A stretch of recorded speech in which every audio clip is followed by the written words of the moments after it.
اپنے شیخ نے کشمیر سے پوچھا ہے کہ جی کیا جان بوجھ کر نماز چھوڑ دینا کفر ہے؟ کیا یہ حدیث شریف ہے کہ جس نے جان بوجھ کر نماز چھوڑ دی تو اس نے کفر کیا؟ یہ حدیث صحیح ہے اور اس کا مفہوم کیا ہے؟ جی حدیث بالکل صحیح ہے، من ترک الصلاۃ متعمدا فقد کفر، جس نے جان کر نماز چھوڑی تو تحقیق اس نے کفر کیا۔ اور بھی دیگر بہت سی احادیث ہیں جن میں نماز چھوڑ دینے والے کو کافر قرار دیا گیا ہے۔ اور ایک حدیث میں صحابی بیان فرماتے ہیں، بخاری مسلم کی حدیث ہے، کہ ہم کسی عمل کو کفر نہیں سمجھتے تھے سوائے نماز چھوڑنے کو۔ تو ان کثیر احادیث کی وجہ سے امام احمد ابن حنبل رحمہ اللہ تعالی، ان کا فتویٰ، ان کا مذہب یہی ہے کہ کوئی جان بوجھ کر اگر نماز چھوڑ دیتا ہے تو وہ کافر ہو جاتا ہے اور اس کا نکاح بھی ٹوٹ جاتا ہے، اور اگر وہ توبہ نہیں کرتا تو اس کی نماز جنازہ بھی جائز نہیں ہے اور اس کو مسلمانوں کے قبرستان میں دفنانا بھی جائز نہیں ہے۔ اور امام احمد ابن حنبل کے اسی فتوے کو سعودی عرب کے جو مشہور مفتی ماضی میں گزرے ہیں، شیخ عبدالعزیز ابن عبداللہ بن باز رحمہ اللہ اور شیخ صالح العثیمین رحمہ اللہ، یہ بڑے موقر نام سعودی عرب میں ہیں، ان حضرات نے بھی اسی فتوے کو فالو کیا ہے۔ اور ان کے فتاوی میں آپ کو اسی کا تذکرہ ملتا ہے کہ اگر کوئی شخص جان کر نماز چھوڑ دیتا ہے، ترک کر دیتا ہے، تو وہ اسلام سے خارج ہو جاتا ہے۔ لیکن دوسری طرف ایک رائے جمہور علماء کی ہے، جس میں جمہور مجتہدین کی ابو حنیفہ، شافعی اور مالک رحمہم اللہ تعالی، ان تینوں ائمہ کے نزدیک یہ تمام احادیث جن میں آتا ہے کہ کافر ہو جاتا ہے، اس سے کفر دون کفر مراد ہے۔ یعنی کفر دون کفر محدثین اور فقہاء کی خاص اصطلاح ہے، محدثین عام طور پہ یہ ٹرم استعمال کرتے ہیں کہ اس سے مراد وہ والا کفر نہیں ہے جو اسلام سے خارج کر دے آپ کو، بلکہ چھوٹا کفر، جیسے ایک شرک اکبر ہے نا، ایک شرک اصغر ہے۔ شرک اکبر کیا ہوتا ہے کہ آپ غیر اللہ کو مدد کے لیے پکاریں، وہ مدد جو اسباب سے ہٹ کر ہے،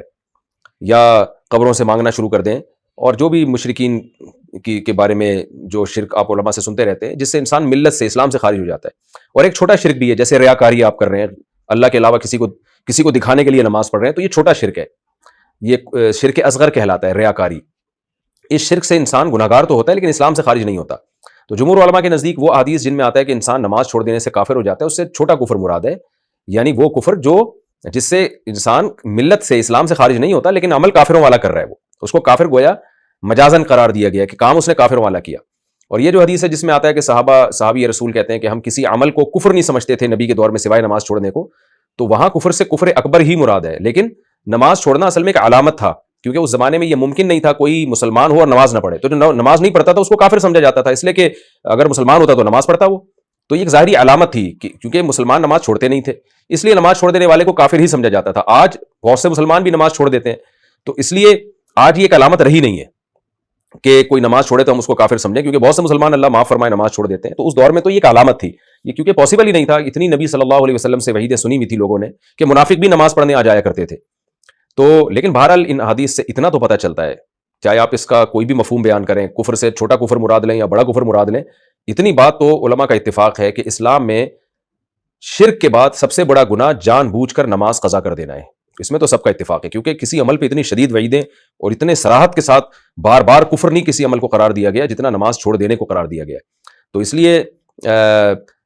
اسلام سے خارج ہو یا نہ ہو، وہ تو میں نے جو فقہا کا اختلاف تھا آپ کو بتا دیا،